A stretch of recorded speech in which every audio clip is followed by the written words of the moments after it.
दोस्तों, किस तरह से सहारा के निवेशक पीड़ित आंदोलन कर रहे हैं आप देख सकते हैं। आपको दिखाएंगे पूरा वीडियो। आप वीडियो को अंत तक देखिए, आपको सारा चीज समझ में आ जाएगा।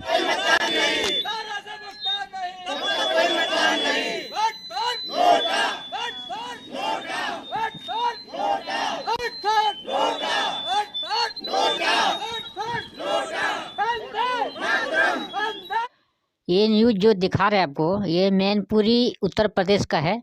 ये उत्तर प्रदेश में उपचुनाव होने वाले हैं, उन्हीं का वोट का बहिष्कार कर रहे हैं लोग। जो दोस्त मेरे सारे साथी हैं, ये दो वोट का बहिष्कार कर रहे हैं। मैनपुरी उत्तर प्रदेश से ये न्यूज दिखा रहे हैं। पूरा न्यूज देखिए, आपको सारा चीज समझ में आ जाएगा। विजेंद्र सिंह यादव मैनपुरी से। मैं सहारा निवेशक और कार्यकर्ता, मैं अपनी मांग कर रहा हूं पार्टियों से। मैं 5 दिन से बराबर मैं अपना इसका प्रचार कर रहा हूं, वोट फॉर नोटा का। मैं अपने जमाकर्ताओं से और कार्यकर्ताओं से सभी से अनुरोध कर रहा हूं बराबर कि मुझे किसी पार्टी को वो नहीं वोट देना है। हम लोग केवल नोटा का प्रयोग करेंगे, क्योंकि हमारी कोई भी पार्टी आवाज़ नहीं सुन रही है। हम बराबर मुख्यमंत्री को ज्ञापन भेज चुके हैं डीएम के माध्यम से, और उप मुख्यमंत्री ब्रजेश पाठक जी हमारे यहाँ आए थे, उनको भी ज्ञापन दे चुका हूँ। जयवीर सिंह मंत्री को भी दे चुका हूँ, अखिलेश को भी दे चुका हूँ, सभी लोगों को ज्ञापन दे चुका हूँ बराबर। लेकिन अभी तक हमारी किसी ने आवाज़ नहीं उठाई। राष्ट्रपति तक को मैं ज्ञापन भेज चुका हूँ, अभी तक हमारी किसी ने आवाज़ नहीं उठाई है। तो मैं जंतर मंतर पे भी गया था, लखनऊ में भी गया, हर एक धरने में प्रदर्शन में जाता हूँ, और किसी ने अभी तक मेरी आवाज़ नहीं उठाई। इसलिए हम लोगों ने निर्णय किया है कि इस आगामी उपचुनाव में किसी को वोट नहीं देंगे, क्यों हमारी कोई भी अभी तक आवाज़ नहीं उठा रहा है, अपने ना मंच के माध्यम से, ना कोई अपने उसमें। ये सोचने वाली बात है कि सरकार जिस तरह से वोट में प्रचार करने जाते हैं, वोट मांगने जाते हैं, उस तरह से सहारा इंडिया को लेकर ऐलान क्यों नहीं कर देते हैं कि पैसा हम देंगे या नहीं देंगे। जो भी गरीब निवेशक रोड पे परेशान होते हैं, इतना परेशान हो रहे हैं, क्या ज़रूरत है उनको परेशान करने के। आपको पैसा दे सकते हैं, दिला सकते हैं तो वो भी बोल दीजिए, नहीं दिला सकते हैं तो वो भी बोल दीजिए। अपनी शिकायतें की हैं, अपने अपने पंपलेट भी उन्हें दिए हैं, लेकिन वो सब एक दूसरे के ऊपर डाल के अपने पल्लू झाड़ने की कोशिश करते हैं। इसलिए हम लोगों ने जो है निर्णय लिया है कि हम लोग सभी एकजुट होकर सारा एजेंट और सारा निवेशक नोटा में बटन दबाएंगे। और ये तो अभी झांकी है, 2024 बाकी है। 2024 तो बाकी है, ये तो सब जानते हैं, लेकिन 2023 उससे पहले है, 24 से पहले है, और 2023 पूरा अभी साल बाकी है। 70% से ज़्यादा लोग सहारा का निवेशक है, जो कि भारत सरकार द्वारा क्रेडिट सोसाइटियाँ चलाई गई, और जिले में इनके ऑफिस, जोनल ऑफिस, फलाने ऑफिस, फ्रांचाइजियाँ खोल करके लूट की गई। और आज सरकार चुप्पी मारे हुए जो बैठी हुई है, और हमारी कोई भी फरियाद नहीं सुनी जा रही है। इसलिए हम लोग एक ही तत्व पे आए हैं, हम लोग किसी भी राजनीतिक पार्टी से नहीं जुड़े हुए हैं। हम केवल अपने वोट के माध्यम से नोटा का वोट दबा करके सभी निवेशक और कार्यकर्ता हम इस सरकार को ये अवगत कराना चाहते हैं कि आपने इस तरीके का हमारे साथ ऐसा क्यों किया, हमारा पेमेंट क्यों नहीं करा रहे हैं, सुब्रत राय को क्यों संरक्षण दे रहे हैं। इसलिए हम लोग दुखी हैं, और ज़्यादा से ज़्यादा संख्या में हम लोग जो है इसका बहिष्कार करेंगे। आगे आने वाले समय में सन 24 में इसका नतीजा दिखा देंगे, अगर हमारा भुगतान नहीं हुआ। कांग्रेस तो मोदी सरकार और बीजेपी से हर तरह से हार चुका है। अब जनता हम लोग क्या सकेंगे मोदी सरकार से। जिस तरह से जो बात बोलते हैं, हर तरह की प्रक्रिया यही आ रहा है, देखिए आगे हुआ। तो मुझे गढ़ की चिंता नहीं, मुझे अपने भुगतान की चिंता है। आज हिंदुस्तान में 1000 सहारा का एजेंट आत्महत्या कर चुका है, किसी भी नेता ने नहीं सुनी हम लोगों की। हमारी समस्या सुनी जाए, जो हमने सबको ज्ञापन दिए, कोई सुनने को तैयार नहीं है। कोई अपने खुले मन से ऐलान नहीं कर रहा है कि हम भुगतान कराएंगे। वर्तमान में केंद्र सरकार वो भी हमारे साथ नहीं दे रही, राज्य सरकार वो भी साथ नहीं दे रही, तो हम मजबूर होके नोटा चुनाया, नोटा में ही। हमको लगता नहीं है कि सरकार को इससे कोई फर्क पड़ रहा है। अगर फर्क पड़ता तो शायद कुछ सरकार बोलते, लेकिन सरकार इसमें चुप्पी साधे हुए हैं, खुल के सामने आके बोल नहीं, इसलिए सरकार को कुछ फर्क नहीं पड़ रहा लगता। भुगतान हो रहा था, लेकिन विगत 4 साल से न जमा हो रहा है न भुगतान हो रहा है। ऊपर से हम पे रोक लगा दी है, और भुगतान नाम की चीज नहीं हो रही। हम लोग परेशान हैं। जमा धन जिनका जमा कराया है का भुगतान नहीं। इस भाई साहब को आप देखेंगे, पूरा वीडियो इसका देखेंगे, पूरा बोलते हैं तो ऐसा लगेगा जैसे इनका कोई अपना मर गया हो, जैसे माँ बाप किसी का मर जाता है ना, उसी ढंग का रोता है। ऐसे नहीं रोता है जिस ढंग का यहाँ सहारा इंडिया को लेकर 12 लाख संख्या में जमा करता है, कर्मचारी कार्यकर्ता हैं जो कि बेरोजगार हैं, और इस उम्र पे पढ़ा हुआ, किसी को 20 साल हो गए, किसी को 30 साल हो गए। अब इस उम्र में हम कहीं के नहीं, और निवेश करता जो लोग घर पे आते हैं, रोज हमको गालियां देते हैं माँ बहन की। अब मैं कुछ कह नहीं सकता हूँ, मुझे बहुत बुरा सुनना पड़ता है। मैं कुछ नहीं, सिर्फ मेरे आत्महत्या करने लायक रह गया है, और मैं जीने लायक सिर्फ एक बस डेड बॉडी के समान खड़ा हूँ।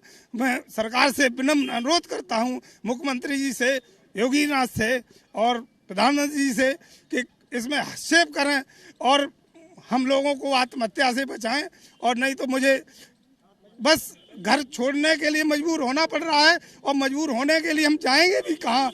लोग जो कह रहे हैं हम तुमको गोली मार देंगे, क्या कर देंगे? अब जो माँ बहन के सामने, वो इस उम्र में 50 साल का हो गया हूँ, बच्चे जवान हैं, मैं किसको अपने बच्चों को सांत्वना दिलाऊं कि क्या करूं? अब मैं सुसाइड करने के अलावा मेरे पास कोई चारा नहीं। अगर सरकार ने मेरी मांगे नहीं सुनी तो मैं, कई एजेंट ऐसे हैं जो सुसाइड करने के कगार पे हैं।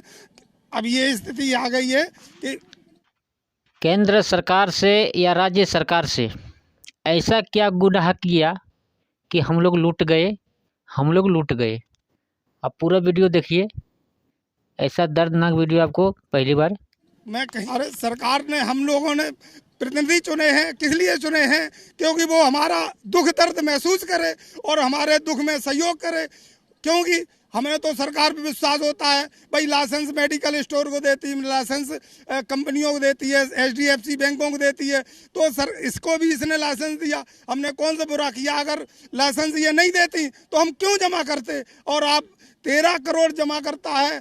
ऐसे खोमचे वाले हैं, रेडी वाले हैं, सब्जी वाले हैं, बेचारे वो अब हमसे भी ज़्यादा रोते हैं। हम तो कब रोते हैं कि वो कहते भैया मेरी माँ बीमार है, बच्चा बीमार है, मैंने जो कुछ था घर से जमा पूंजी घरवाली की वो बेच बाच के किसी को 5,000 दे दी। अब मेरे पास कुछ नहीं बचा झूठ बोलने के लिए सिवा, मैं कहाँ तक झूठ बोलूँ? अब वो सरकार से, योगी से और माननीय राष्ट्रपति जी से मेरा करबद्ध निवेदन है कि मैंने जंतर मंतर पे 3 दिन धरना देके और लखनऊ विधानसभा पे धरना देके मैंने विरोध अपनी बात रखी थी। और आप लोगों ने, राष्ट्रपति जी ने कहा था कि 1 नहीं 15 नहीं 1 महीने में आपका भुगतान शुरू हो जाएगा, प्रक्रिया शुरू हो जाएगी। और आज 3-4 महीने हो गए।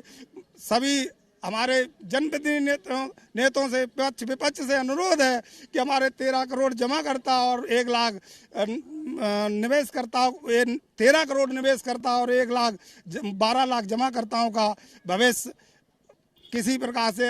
ये वीडियो इतना शेयर करना है ताकि जो भी बाहरी सरकार है, जिनको सुनाई नहीं देते हैं, बाहरा है केंद्र में, राज्य में, वो सरकार तक ये वीडियो पहुँचे और हर आदमी के, नागरिक के, गांव घर घर तक ये वीडियो पहुंचे और आदमी को पता चले कि सरकार हम लोग के साथ क्या कर रहा है। थैंक यू जी। ये मिलेगा कि अभी तो ट्रेलर है, आगे 24 में जो पीड़ित हैं विरोध दर्ज कराएंगे, तो कम से कम जो हारे वाला है कम महसूस हमारे पास तो आएगा कि कहेगा कि अगर कम से कम अगर हम ये इनकी समस्या सॉल्व कर देते तो शायद ये हमें मिल जाते, सपोर्ट करते। तो लेकिन हमने दोनों पार्टियों को आज तक सपोर्ट करते आए। किसी पूरा वीडियो को आप देखिएगा तो समझ में आ जाएगा कि सुब्रत रॉय ने किस तरह से आम आदमी के साथ, एक गरीबों के साथ किस तरह से चीटिंग किया है, पूरी तरह से चीटिंग किया है। ऐसा चीटिंग आज़ादी के बाद से आज तक किसी के साथ ना हुआ था और ना कोई किसी के साथ किया था। ऐसा चीटिंग मतलब किया है कि आप देखेंगे और सुनेंगे तो आपको समझ में आ जाएगा। और बहुत आदमी को ये चीज़ पता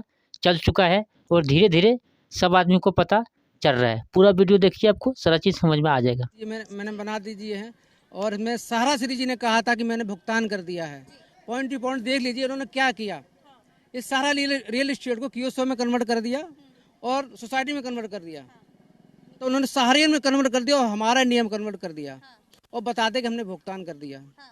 तो अब इनमें सोसाइटियों में भुगतान में पूर्ण हो चुका है और भुगतान पर रोक लगा दी। बल्कि इन सोसाइटियों में सहारियन, हमारा इंडिया और सहारा क्रेडिट, इन पे किसी प्रकार का सुप्रीम कोर्ट द्वारा किसी प्रकार की कोई रोक नहीं है। मामला रियल एस्टेट का है और इन सोसाइटी में कोई आंदोलन चल रहे हैं। लेकिन उसमें हम ये कहेंगे कि हम नोटा की अपील इसलिए कर रहे हैं कि जब हमारे यहाँ से नेगेटिव मार्किंग जनपद मैनपुरी से जाएगी और अचानक जब पक्ष में पिछली 2019 में 7,000 लगभग वोट पड़ा था इस विधानसभा में लोटा में, और जब अचानक इसकी करीब 25 या 20-25 मार्जिन लेती है तो यहाँ के समीकरण बदल जाएंगे। मोदी जी के साथ सुब्रता सहारा, अखिलेश जी के साथ हैं और माननीय नेताजी के साथ हैं। इनको नेताओं का संरक्षण प्राप्त है और कहीं ना कहीं नेता इनकी मदद कर रहे हैं। जो इनके खिलाफ 250 से लेकर 300 FIR हो चुकी यूपी में, कोई भी नेता जाता है तो कोई भी पुलिस वाला जाता है तो पकड़ में नहीं आते। जमा किया है ऑलरेडी, जिन लोगों ने 10-10, 5-5 रुपए कैसे जमा किए होंगे, घर बच्चों का पेट काट रहा, अपना पेट काट रहा, और पैसा सारा में जमा किया, और आज जो पैसा जमा हो गया उसको किसी तरीके से हड़पना चाहते हैं, और इसमें सरकार इन्वॉल्व है। ये पूरी तरीके से साथ ये क्लियर हो चुका है, क्योंकि राजनाथ सिंह जी के जो रक्षा मंत्री जी हैं उनके साथ जो है मेदांता हॉस्पिटल में नेताजी को देखने गए थे सुब्रता सहारा जी, और उसके बाद में जब उनका मिट्टी को लगाया गया सैफई में तब भी उनके साथ आए थे। ऐसी स्थिति में हम लोग क्या कर सकते थे, केवल देखी तो। प्रभाव तो किसी भी चीज़ का जब रिजल्ट आता तब पड़ता है, और हम लोग निश्चित है कि जो मेहनत कर रहे हैं उसका ज़रूर कहीं ना कहीं प्रभाव जो तमाम पार्टियां हैं, हमारे पक्ष की और विपक्ष की दोनों पार्टियों को इसका नतीजा जो है जब वोटिंग खुलेगी तो पता लगेगा कि हम लोग एक एक गांव में एक एक घर घर जाकर ये मेहनत कर रहे हैं कि हम लोग इस बार नोटा को ही जो है चुना है और नोटा की वोट देंगे। उसका मेन उद्देश्य यही है कि हम लोगों ने दिल्ली, लखनऊ, जयपुर, कानपुर, मैनपुरी में तमाम प्रदर्शन किए, उसका रिजल्ट किसी भी प्लेटफॉर्म पर नहीं दिखाई पड़ा, ना पक्ष की तरफ दिखाई पड़ा ना विपक्ष की तरफ दिखाई पड़ा। तो जब हम लोगों ने ये माना कि हम लोगों को कोई भी पार्टियां अपना संरक्षण नहीं दे रही हैं तो हम लोगों ने इसलिए नोटा चुना, क्योंकि नोटा भी एक विरोध है, और ये विरोध हम दर्शाना चाहते हैं, बताना चाहते हैं लोगों को कि नोटा क्या है। ये तो आने वाले समय में नोटा का निश्चित है कि वैल्यू होगी, और ये 2024 की लोग हम लोगों की तैयारी कर रहे हैं, क्योंकि आज उपचुनाव है, चुनाव छोटा है, बड़ा नहीं है, लेकिन ये तैयारियां हमारी 2024 को होंगी कि मौजूदा सरकारों को हम लोग था कि यहाँ पे जो है मतलब उपचुनाव है, तो मैं यहाँ से शुरुआत करना चाहता हूँ। कम से कम इन लोगों को ये समझ में आए कि हम लोग ये हथियार अपनाने जा रहे हैं, ये शुरुआत कर रहे हैं यहाँ से। अगर इन्होंने यहाँ से अभी नहीं अगर माना हमारी बात को, तो मैं 2024 में ये सरकार गिराने का काम करेंगे हम लोग। जितने पीड़ित कार्यकर्ता हैं, जमा करता हैं, चाहे नोटा के माध्यम से करूं, पहले नोटा के माध्यम सरकार तो नहीं गिरेगी, लेकिन मैं अपना विरोध तो दर्ज करा सकता हूं इसी तरीके से, लेकिन समीकरण चेंज हो जाएंगे हमारे। यहाँ तक इस वीडियो को जिन्होंने भी देखा है उनको मैं बहुत शुक्रगुजार हूँ, उनका मैं बहुत तहे दिल से धन्यवाद देना चाहता हूँ कि आपने इस वीडियो को पूरा देखा है। और मैं आपको बताना चाहूँगा कि जिस तरह से देश में प्रतिक्रिया आपने सुना है, जब यहाँ तक आप वीडियो देखे हैं तो आपको पता चल ही गया होगा कि देश में तरह तरह के लगभग आपको 4-5-6 जन से आपको अलग अलग आदमी से सुनाया कि किसका क्या प्रतिक्रिया है, क्या प्रतिक्रिया दे रहा है। इस प्रतिक्रिया से ये पता चलता है कि जो भी चुनाव होने वाले हैं देश में, राज्य में जो भी चुनाव आने वाले हैं, आज तक तो चुनाव में नेता लीडर बौखलाते थे, नज़र आते थे आपको प्रचार में, लेकिन आने वाला जो चुनाव होने वाला है 2024 में या 23 में जो भी चुनाव होने वाला है, इसमें नेता लीडर चुनाव में कम दिखेंगे आपको, ऐसा लगता है मेरे को, मेरा ये अनुभव है। नेता लीडर कम दिखेगा, जिस तरह से वीडियो में दिखा गया है और बहुत सारे वीडियो में दिखाया जाता है, उससे ये अनुभव होता है भविष्य में हम लोग का जो प्रतिक्रिया है जमाकर्ता का, इससे अनुभव होता है कि आने वाले चुनाव में नेता लीडर कम दिखेंगे और हम लोग सहारा के जो पीड़ित हैं, हम लोग जमाकर्ता जो भी इन्वेस्टर और एजेंट हैं, वो लोग रोड पे ज़्यादा दिखेंगे आपको। क्योंकि अब नेता लीडर कुछ नहीं करेंगे तो हम लोग खुद रोड पे आके धरना प्रदर्शन तो करना ही पड़ेगा, चुनाव का बहिष्कार करना पड़ेगा, या जो भी हम लोग को समझ में आएगा वो अपना तरीका से तो करना पड़ेगा। दोस्तों, इस वीडियो को देखने के बाद आपका क्या प्रतिक्रिया है आप कमेंट में ज़रूर बताएं। हर सवाल का जवाब आपको कमेंट के थ्रू दिया जाएगा। Thank you.